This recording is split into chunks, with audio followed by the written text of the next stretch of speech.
The Olympics are fast approaching. We are so excited, but Emma Hayes, no breaks after her time at Chelsea. She's coming in and she's got a tough job ahead of her because you can only take 18 players that'll make the final roster going to the Olympics. Ridiculous. Which means that there are inevitably going to be some snubs. And so our team here at Attacking Third got to thinking, okay, who would our 18 be that are going to the Olympics? So here's a look at the players that the A3 talent agreed on, starting with the goalkeepers. Alyssa Nair, Casey Murphy. Okay, done and dusted, very good, all in agreement there. Moving on to the defenders. Naomi Girma, Tierna Davidson, Jenna Neiswanger, Emily Fox, and Emily Sonnet were all players on the back line that the A3 talent thought would make the final 18. In the midfield, Lindsay Horan, Sam Coffey, Rose Lavelle, and Katarina Macario made the cut for all of the A3 talent. And on the front line, Jaden Shaw, Sophia Smith, Trinity Rodman, Crystal Dunn, and Mallory Swanson. But you might notice one name that is missing, and that is Alex Morgan, one of the legends of the U.S. women's national team, one of the veteran leaders as well. Her name was a big one up for debate amongst the A3 talent.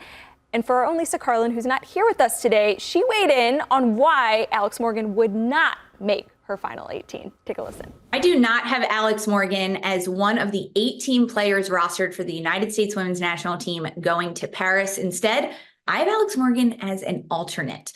Alex Morgan is an out-and-out 9. She wants to get in behind, she's quick with a step, and she can play direct. However, that's not how U.S. women's national team new coach Emma Hayes wants to rely on playing. Hayes values versatile players and versatility in position, style, and tactics. And Morgan, although incredibly decorated, 2 World Cups, a gold medal, over 220 caps, Morgan is one-dimensional, and Hayes needs players that can be adaptable and versatile in play.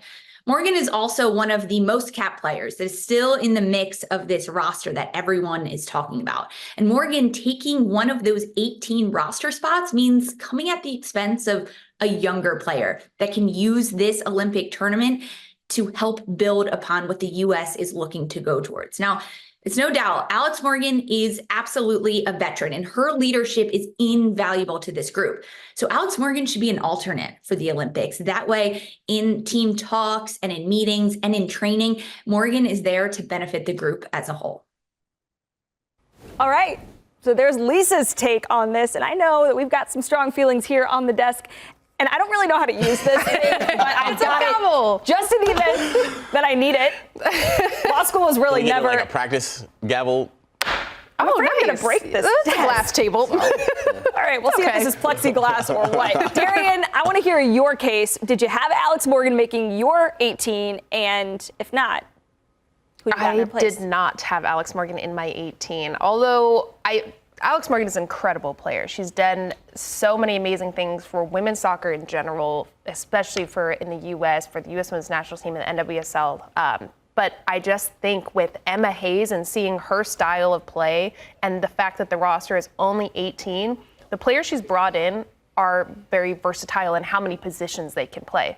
If you get a knock going into this Olympics or the first game or in a training session leading into the Olympics, you need players that can fill into multiple gaps.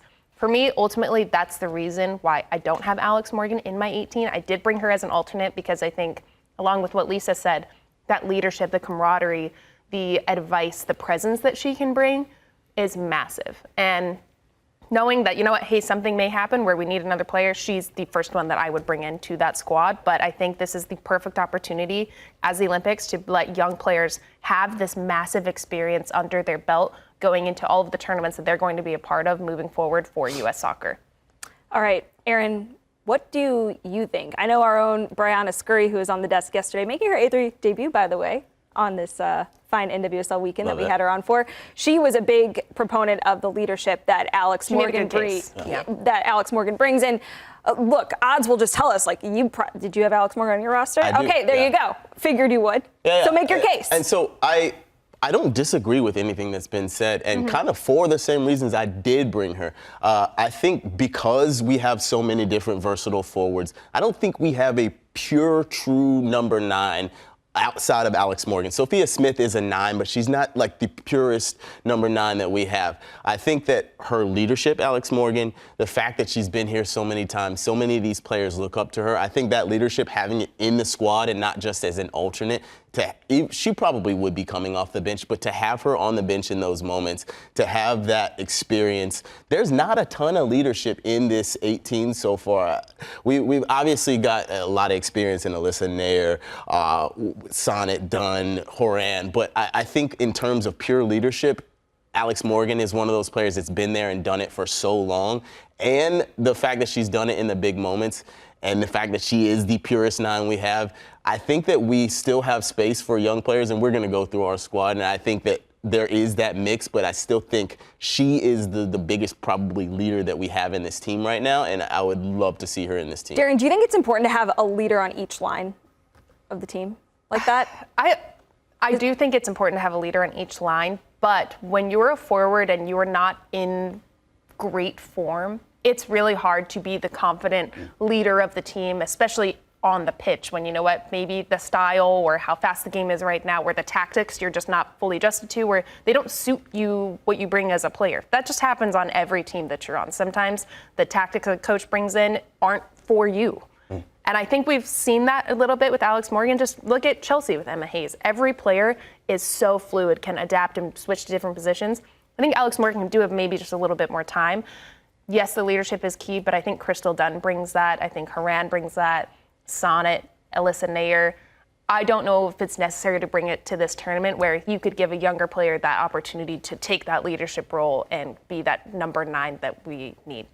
All right. Some great cases made. I don't even know if I need this because it's been such healthy, friendly debate. Is she on your list? She's on my list. I'm taking her for all of the same reasons, and especially because of what she brings stylistically, that true target number 9. She brings something different, for sure. It's another layer. It's 2 sides of the same coin. It's because you're not bringing her because she doesn't necessarily fit the style. I am bringing her because she doesn't necessarily. I don't think, there's no right or wrong answer. I mean, I'm happy if she goes. Just turn the gavel flat and hit it on the side. Honestly.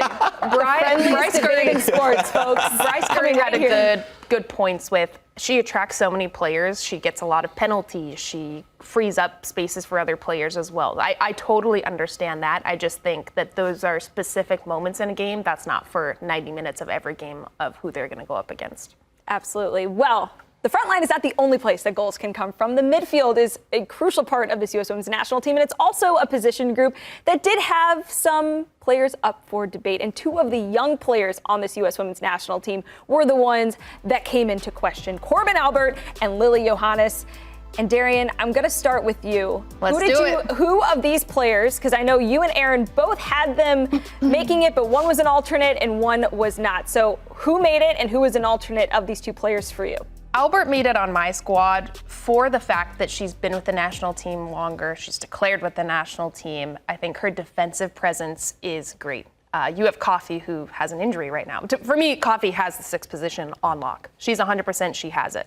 But with her having an injury, who can you bring in that has that same defensive presence, that can cover as much ground, that can also play really good balls forward? I think Johannes has that over Albert. I think her attack, her vision is a little bit better than Albert's of what we've been able to see. But we know Albert is solid defensively. We know she can cover a lot. We know she can win those aerial duels. We didn't get to see that from Johannes, and just the fact that Albert has had more time, especially chemistry on the field with her teammates, is key for me in bringing her over Johannes. But Johannes is an alternate. But Johannes in my book. So slick, She's Aaron. So swaggy. That ball that she played. I've been thinking about that pass a lot. And so gorgeous. So, again, you're nitpicking 2 sides of the same coin. Yeah. These are 2 young players who I think have a bright future with the national team. Obviously, we can't skip over the off-field issues with Corbin Albert, but I'm not really considering that. I'm purely footballing terms. I think that, like you said, Sam Coffey is our number 6. And I look at the rest of the squad and say, who would be the backup if you're not going to bring Corbin Albert? Because I want to bring Lily Johannes because I think she is a special talent that I want in this national team immediately. I want her cap tied. I think that we have a handful of players in our entire national team pool that can make the passes that she makes, that has that kind of vision. I think she is a talent that needs to be nurtured. I think that Corbin Albert as an alternate, is a solid move because it gets her in the squad. If Sam Coffey gets an injury, she can step in. I think that Emily Sonnet as the backup for the 6 is kind of my view. You can use Crystal Dunn in midfield. A lot of these players that I want in the team are very, very versatile, like a Sonnet, like a Dunn. But Lily Johannes, to me, has such a special talent. I don't think she should stay home. An alternate would be okay, but I want her in the mix. How much would you utilize her, though? I think that she would be. Or is it just to get the experience? It's mainly for the experience and the fact that I think she could come in a match and do something special. A little bit different view from a Corbin Albert. I think she can turn a match on her head, Lily Johannes. I think Corbin Albert is the safe option. She is. But in my opinion as well, is this the best opportunity to bring Johannes in? How young she is, brand new to the squad, this really quick tournament. Are we setting her up for most confidence, for the most success for her to grow into this national team, jumping into the Olympics right now? You know what I don't know. You know what I think is so interesting? The reasons that you picked Alex Morgan are the reasons why Darian wouldn't bring Lily Johannes, because, I mean, you've also got players like Jaden Shaw, Katerina Macario. They can make those passes too, and they've shown that, and they've had more time with this U.S. women's national team. But on the same side of that, Aaron, you gotta lock up Lily Johannes, because I'm with you. I think she's one of the bright spots of the future of the U.S. women's national team. 100%. She's a player that they cannot lose. So, going to be fun. Yeah. Is she going? Aly, is she going? Is she in your team?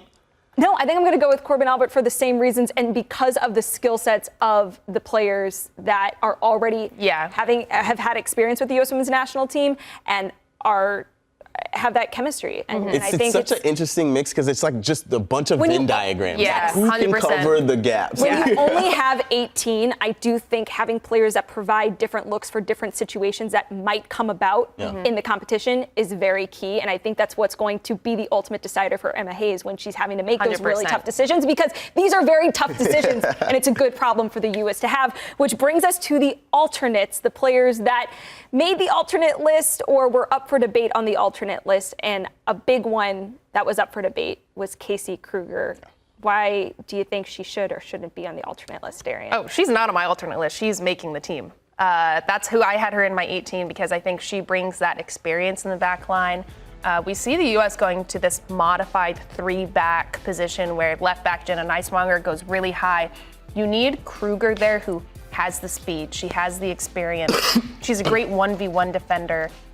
She can play balls forward. I think that you would be remiss if you didn't bring her because she can also play left back. She can play center back. She can play right back. She's very versatile. The same thing we've been talking about with Crystal Dunn, where she can play everywhere in the back line. You have to bring her. And I think she's been so solid for them. When Fox has had a lot of minutes with Arsenal and been tired coming to games, I think Kruger's fit in seamlessly, whether she's going high or staying in that 3-back, that, as Courtney, our producer, likes to call it, spiritual 3-back that the U.S. plays. She fits right in, so I think you have to bring her.